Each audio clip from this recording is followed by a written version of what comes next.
Alors maintenant on va attaquer la partie agent. Alors je vais juste ouvrir le tableau. C'est parti. Donc on a vu comment la build fonctionne, comment on exécute, comment on lance une build, on lance les tests unitaires, voilà tout ça. Mais derrière, il faut savoir qu'il y a une machine qui exécute tous ces scripts. C'est ce qu'on appelle le agent. Donc sur Azure DevOps, il y a deux sortes de types d'agents. Donc ils fournissent ce qu'on appelle l'agent MS, hein. Ça c'est un agent qui tourne sur les serveurs Microsoft. Il y a le deuxième type de serveur de agent qu'on crée par nous-mêmes en fait. Soit ça s'appelle self-hosted, hein. Donc on le met soit sur une virtual machine, soit sur une VM, soit sur un Docker, un container, soit sur ma solution préférée, hein, soit sur Kubernetes, AKS, sur Azure. Kubernetes sur Azure, hein. Donc voilà, donc il y a deux méthodes. Donc il faut savoir, donc avec cette solution, on peut faire, par exemple, si on prend l'exemple de container, on peut faire plusieurs containers. Et sur chaque container, on installe l'agent Azure DevOps. Et de cette façon, il va écouter sur une queue. Et dès qu'il y a un job, enfin une build qui est en attente, bah, il va la prendre, il va l'exécuter. Mais il faut savoir une chose, pour faire ça, donc pour exécuter plusieurs builds en parallèle, je vais vous montrer. Alors là, il faut payer, hein. Voilà. Je vais aller sur le projet, ou sur l'orga, il me semble. Ah non, je vais aller sur... Voilà, agent pool. Donc c'est là, je vais expliquer ça, hein. Donc ça fonctionne par agent pool, hein. On a toujours un groupe d'agents. Donc par défaut, on a le default. Par exemple, on peut faire une liste de my agent.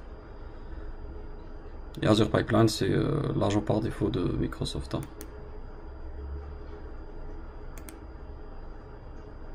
Voilà. Alors, donc je voulais vous montrer, voilà, les parallèles jobs.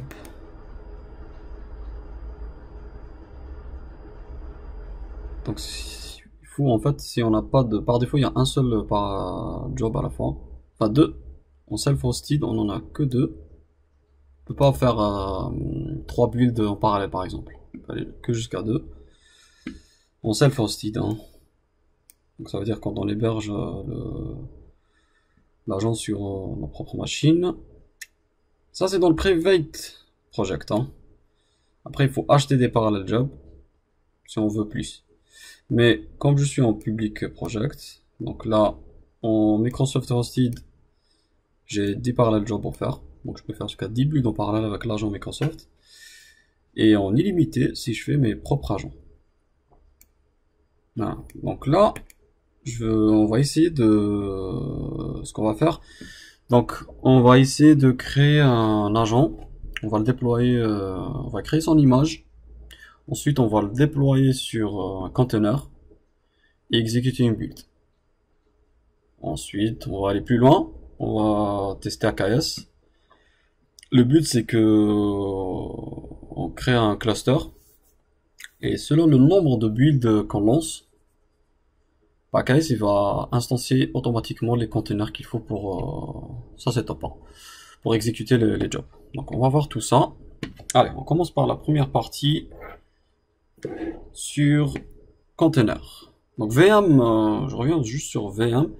VM, je vais pas le faire parce que c'est pas compliqué, hein. Il suffit juste de monter une virtual machine et installer un exécutable, hein. Je vais vous montrer ici, hein, d'ailleurs. Donc il faut aller sur agent pool. Si on prend default par exemple, agent pool default. Ici on fait juste new agent et là il nous explique ce qu'il faut faire. Voilà, on download, on télécharge, et on installe l'agent et après il faut mettre juste les informations. Donc ça on va pas le faire parce que c'est super simple, hein. Par contre on va faire le plus intéressant aussi, hein, une VM. Moi je suis pas très fan de VM, hein. préfère tout ce qui est conteneur ou AKS. Donc, comment ça fonctionne? Ah non, je vais juste enlever tout ça. Donc, vous remarquez bien que j'ai enlevé ma barbe. Voilà. Ça change un peu. Allez, donc, une fois que l'agent est installé sur le conteneur OV1, peu importe. Donc, on va dire le conteneur qui est ici. On a notre agent. Et de l'autre côté, on a Azure DevOps. C'est le même principe de ce qu'on a vu précédemment hein, sur pour voir la qualité du code. Sur j'oublie toujours son nom. Je vais essayer de me rappeler. SonarQube, voilà. C'est pareil, hein, donc il faut mettre une connexion entre les deux.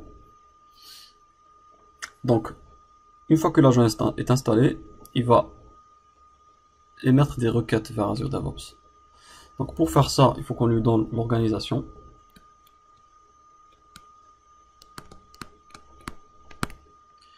Pour appeler, pour écouter s'il y a des jobs à exécuter, et voir écouter la queue. Il faut qu'on lui donne aussi, vu qu'on a une organisation et une URL appelée, il faut un path qu'on va générer. Et il faut l'agent pool. Où est-ce qu'il va popper cet agent? Donc à l'agent pool. Voilà. Donc il faut ces trois là. Une fois qu'il y a ces informations, bah, il va écouter dès qu'il y a une build qui se crée là. Par exemple, build. Et on a spécifié dans cette build que quand on écoute sur l'agent pool default par exemple.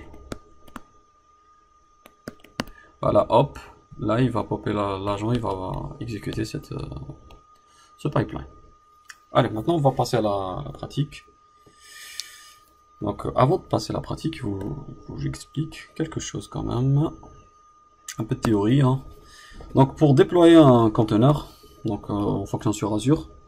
Donc l'idée, déjà, avant de déployer un conteneur, il faut déployer une image. Il faut qu'on crée l'image de notre image.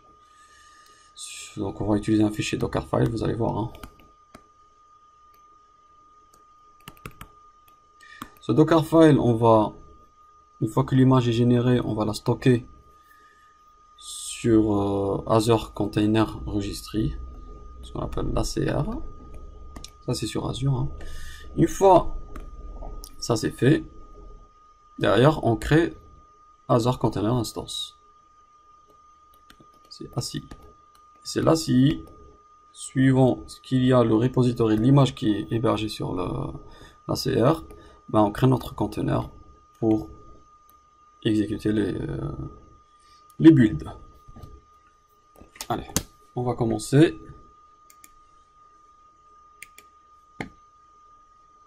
Donc on va aller sur Azure.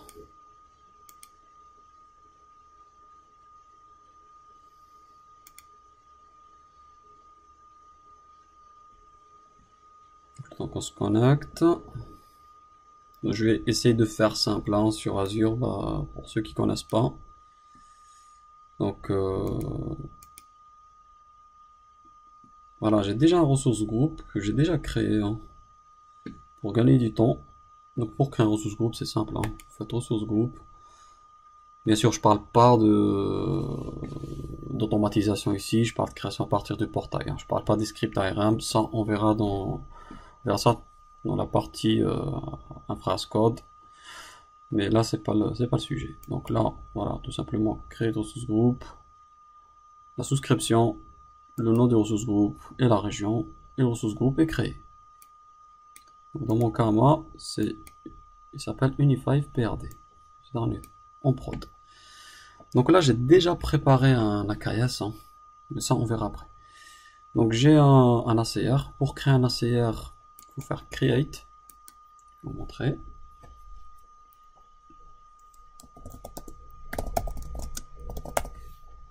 Alors, container registry. Bien sûr, vous pouvez le créer en Azure CLI aussi, hein, c'est plus rapide. Hein. Donc vous faites create ici. Donc ici je donne le ressource groupe, parce que je vais mettre mon ACR. Ensuite je lui donne son nom, la région, parce que je vais le mettre. La SKU prenez basique, hein, parce que pour tester, voilà, pour ne pas payer plus cher, ça sert à rien. Après la partie networking, on va pas voir parce qu'on va pas mettre le networking, hein. Mais sachez qu'on peut le mettre dans un réseau et comme ça il sera isolé. Voilà, il y a la partie encryption aussi qu'on va pas utiliser, hein. Il y a les tags, voilà, pour créer les tags et tout. Nous on va rester simple, donc j'ai créé un simple ACR que j'ai déployé et le résultat c'est ça. Donc c'est celui-là. Unify Registry s'appelle. Donc il y a une partie repository ici. C'est là où on va déployer les images. Donc là je déploie déjà une image, mais on va le refaire bien sûr ensemble, hein. Ça s'appelle V2. Ben nous on va faire la V3. Et là j'ai déjà déployé une image qui est ici. Voilà. Maintenant on va voir comment j'ai déployé cette image. On va faire une V3, hein.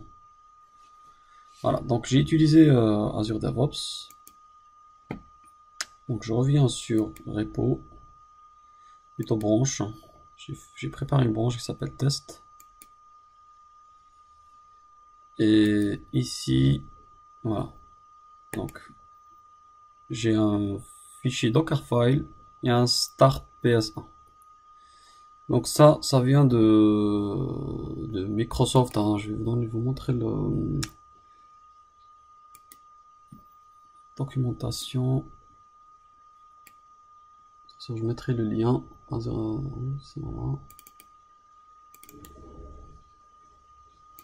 Vous aurez tous les liens intéressants pour vous aider.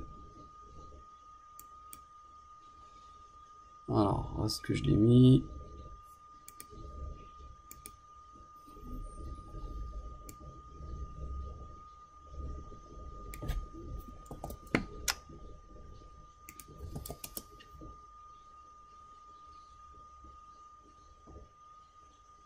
Voilà. Donc ça c'est un blog que j'ai trouvé, intéressant pour vous aider, hein, ceux qui veulent lire. Mais c'est pratiquement la même doc qui tourne, hein, sur internet pour faire un agent self-hosted. Voilà, de toute façon je vais vous expliquer toutes les étapes, hein. Ça c'est juste pour vous montrer parce que j'ai les différentes sources, hein. Mais sur la doc Microsoft vous trouverez ça aussi. Alors donc ici on va prendre l'image de base qui est serveur core. Voilà, on prend ça, from. Ensuite, on utilise ce répertoire. On copie le start PS1. Le start PS1. Ensuite, on l'exécute. Donc, le fichier start PS1, c'est celui-là. Donc, une fois que le conteneur, en fait, il démarre, il va exécuter ce script PowerShell. Et qu'est-ce qu'il va faire, ce script PowerShell? Rappelez-vous, donc, les variables dont il a besoin, hein. Donc, on va les déterminer. Il va récupérer l'URL, hein, de Azure DevOps. Ça, on va le définir comme variable d'environnement. Je vais vous montrer comment on va faire, hein. Donc ce script, il va essayer de télécharger l'agent, l'installer sur le container. Voilà, donc ici. Donc là, il va déjà déterminer Determining Matching Azure Pipeline Agent. Donc là, il va essayer de s'authentifier, hein, près de Azure DevOps. Et ensuite, il récupère le package. Il l'installe, il configure l'agent. Et il écoute après les pipelines. Donc, je l'ai mis dans un repo, ici. Et j'ai préparé aussi alors une build, on va voir ensemble. Enfin, une release, pardon. Je préfère le faire sur Azure DevOps pour que vous voyez ce qu'on peut faire, hein, déjà. Voilà, j'ai fait pas mal de tests ici. Donc Agent Pool Windows. J'en ai fait même un Linux pour voir Alors, est-ce que c'est celui-là? Voilà, c'est celui-là. Donc j'ai créé une release. Alors pour créer une release, bien sûr, de toute façon on verra la partie release après, mais je vous montre quand même, c'est très simple. Hein. On a dans cet onglet ici, release, on fait new, ici, new release, pipeline. Là on fait un petit, on fait blablabla, on fait on donne le nom à la release, et on fait save, et après on rajoute notre task. Hein. Il n'y a pas de... hyper simple. Donc une fois que la release est créée ici, là je rajoute la première étape, install Docker. Il faut installer Docker dans la machine. Donc ici, il faut savoir que je vais utiliser un agent de Microsoft. 2019, j'insiste, sinon ça marchera pas. J'ai un peu galéré avec cette partie. Le manifeste en fait il n'arrive pas à tourner, il dit il télécharge l'agent mais ça marche pas. Donc utilisez 2019, sinon ça marchera pas. Sinon vous n'arrivez pas à builder l'image. Voilà, ça c'est un petit détail qui est très important quand même. Hein. Donc on crée une task ici, install Docker. Hein, pour rajouter une task, vous faites juste ici. Et vous faites comme ça. Hein. Voilà, Docker install CLI. Docker CLI installer. On installe dans l'agent MS le Docker. Donc, peu importe la version que j'ai prête ici, que j'ai pris. Une fois qu'on a fait ça, je vous mettrai des liens hein, pour lire plus, comprendre comment ça marche, Docker et tout, hein, pour publier une image sur un ACR. Voilà, ça c'est une task qui permet de publier, build une image et la publier sur l'ACR qu'on a créé. Et celui-là. Voilà, donc ici, pour faire ça, il faut un service connection. D'ailleurs, qu'on va voir. Hein. Ce service connection. Bon, je vais vous montrer comment le créer quand même. Donc j'ai fait New Service Connection ici. J'ai sélectionné Docker Registry. Ce Service Connection il va permettre à l'agent Microsoft de se connecter à l'ACR pour publier les images. Hein. Donc Docker Registry, je fais Next. Et ici, je lui dis c'est pas Docker Hub, c'est pas Others, mais c'est Other Container Registry. C'est là où je vais héberger mon image. Il va me demander de m'authentifier. Je donne le nom de Service Name Connection. Et de cette façon, bon je vais pas le faire parce que j'ai déjà fait. Je vais juste m'authentifier, il va passer. Et de cette façon, il va me permettre de me connecter. Ici, je l'ai appelé Last Registry. Voilà. Et c'est ce que j'utilise ici. Donc via ça, l'agent il va s'authentifier sur l'ACR. Ensuite, je donne le nom de mon repository, qui est celui-là.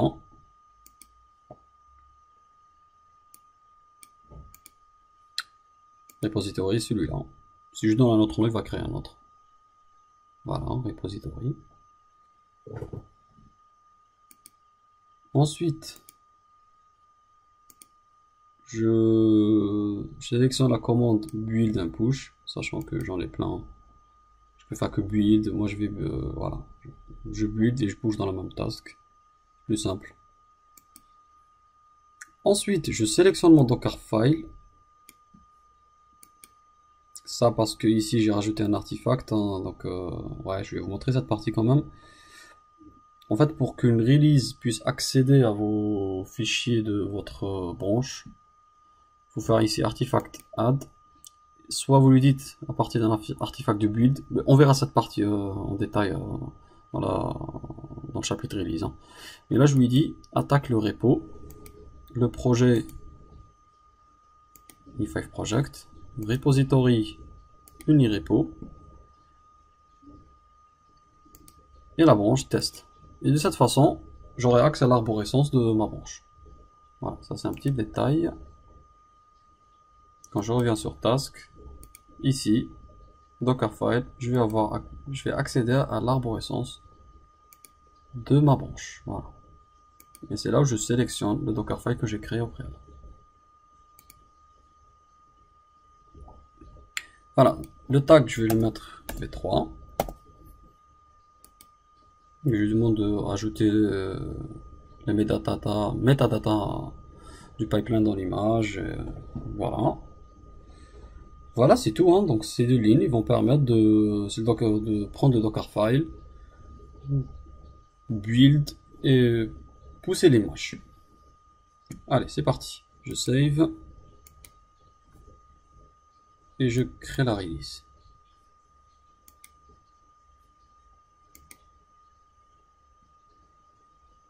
Donc là, il est en queue. Donc on voit bien que c'est l'agent Microsoft, c'est lui qui prend en charge cette release, c'est lui qui l'exécute. Alors on va attendre un peu.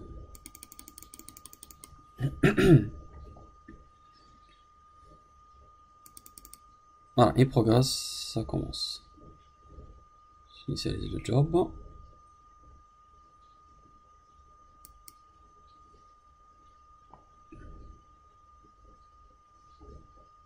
Là, il installe Docker sur l'agent Microsoft. Et hop, ça commence. Build un push, on va voir ce qu'il fait. Voilà, là, il est en train d'exécuter notre Dockerfile. Hein. Ça commence.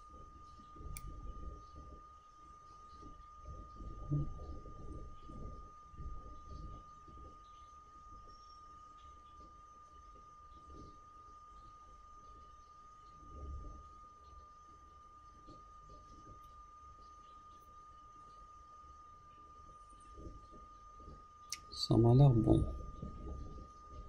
C'est bon. Server. Maintenant, on va aller côté... Là, on s'attend à une V3. Hein. On va voir côté Azure. On rentre dans repository. Et V3, elle est là. Voilà. Donc, notre image, elle est ici. Donc, pour la télécharger, il suffit d'exécuter ça. Docker pool. Infave registry. Blabla. Voilà. Et le tag, c'est 2.v3. Super. Donc maintenant on va créer un... Donc l'image elle est prête, il suffit maintenant de créer un conteneur. Ce conteneur là, c'est lui qui va contenir l'agent et il va se connecter à Azure DevOps pour écouter sur la queue. Alors pour ça, donc j'ai préparé ici pareil, hein, une release. Je vais retourner sur release. Et c'est... Est-ce que je l'ai mis? Je me rappelle même pas. Déploie agent pool, voilà. Ici.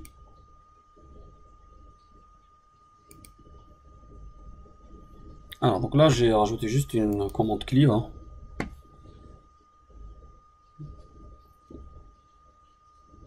Et la commande, j'ai sélectionné la souscription, enfin mon service connection pour me connecter avec mon identité sur Azure. Et là, j'ai fait un script, enfin un script, une ligne de commande. Hein. Donc, qu'est-ce qu'il y a dans cette ligne de commande? Donc, il y a AZ container create. Je vais créer un container sur Azure, ce qu'on appelle ACI. Hein. Donc, je lui donne le ressource group. Je lui donne le nom de l'agent. Je l'ai appelé Unifive Agent. Donc, ce sera le nom du container. Je lui ai donné l'image ici. D'ailleurs, qui est pas bonne. Hein. Il faut que je la modifie parce que nous, maintenant, c'est V3 qu'on a ici. Donc là, je vais lui mettre la V3. Ensuite, restart policy en failure. Donc dès que ça fail, il restart automatiquement. Enregistrer login server.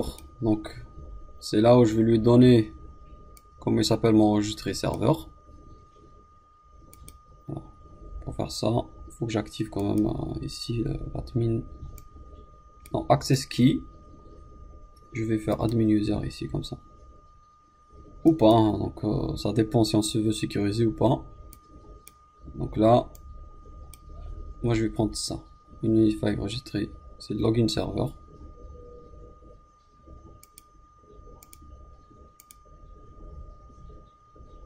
Unify Registry, est-ce que c'est le même? Voilà. Ensuite, je lui donne registry name, username, pardon, qui est celui-là. Hein. Unify Registry. Et ensuite, je vais lui donner le mot de passe. Puis je vais copier ici.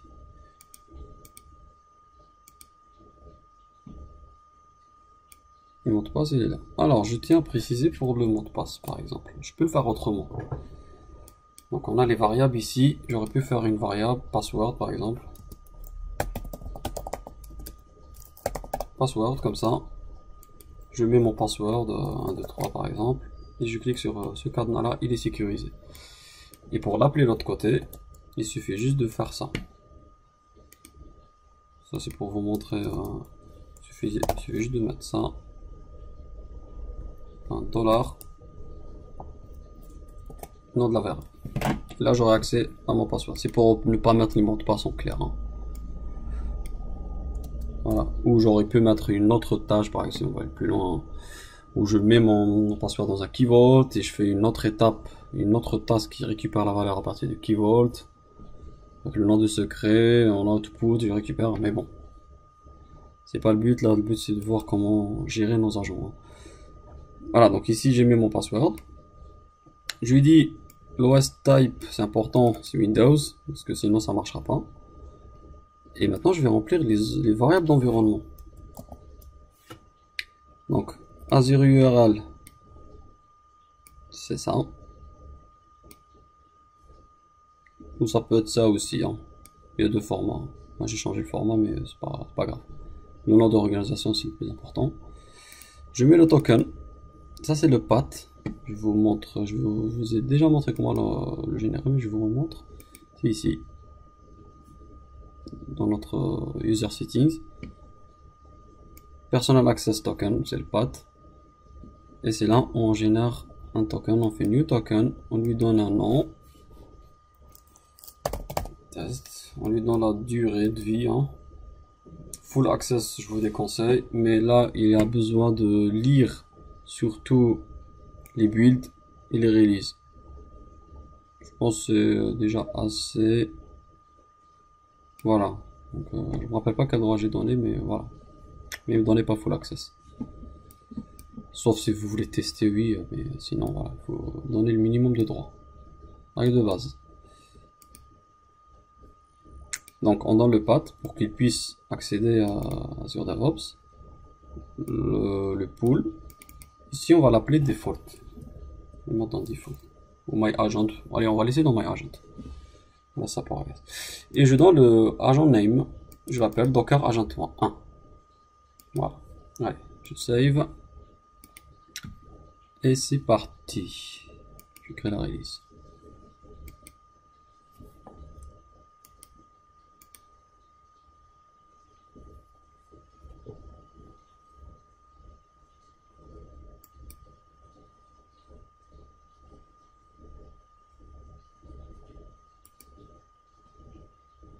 Allez, là, on a commencé à travailler.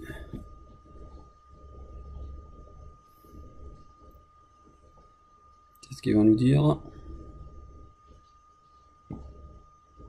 Entre temps, ici, donc on va s'attendre à voir un assis ici. Il n'a pas encore créé.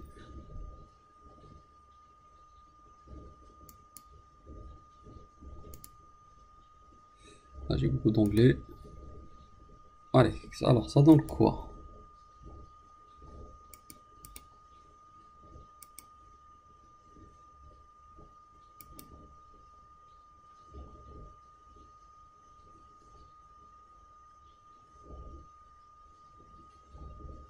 Ok, on attend un peu. En train de se connecter, c'est bon. Il s'est connecté via Service Connection. Maintenant, il va exécuter le. Juste une petite astuce. Hein. Des fois, on n'a pas tous les détails ici, mais si vous voulez voir les détails, vous pouvez rajouter une autre variable ici, system.debug égale à true.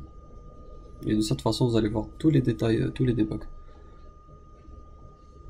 Vous pouvez faire ici, dans le temps que ça s'exécute, je vous montre. De toute façon, il n'est pas encore fini. Donc il suffit de faire ça en fait. Project. Des fois c'est important de voir les logs en détail. Mais on aurait pu faire ça.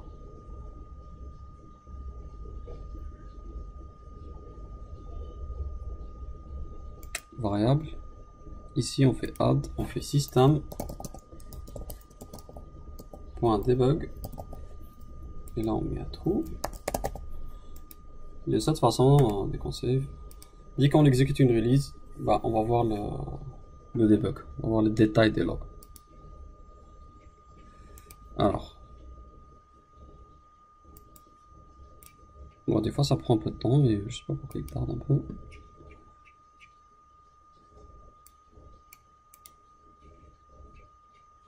On va jeter un petit coup d'œil sur Azure. Est-ce qu'il y a des choses qui se créent? Voilà, ça commence. Donc là on voit qu'il a créé la CI.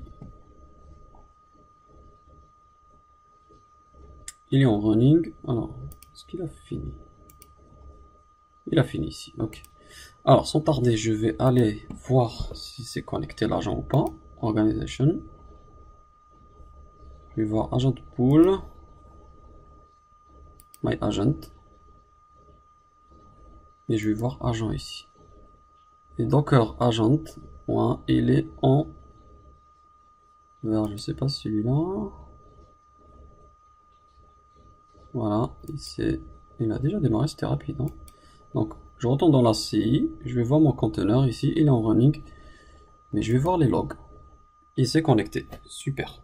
Voilà. C'était plutôt rapide. Hein.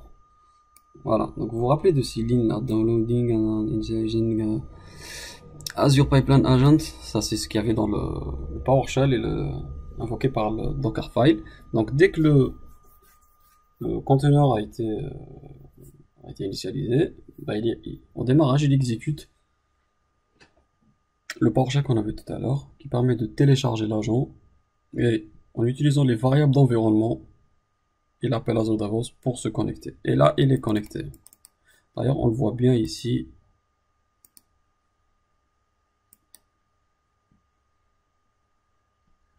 Il est en vert. Alors, qu'est-ce qui se passe? Voilà. Ah, derrière, il est même en train d'exécuter un job. Alors, qu'est-ce qu'il exécute ici?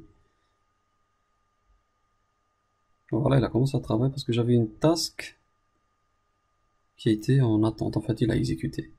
Super. Magnifique.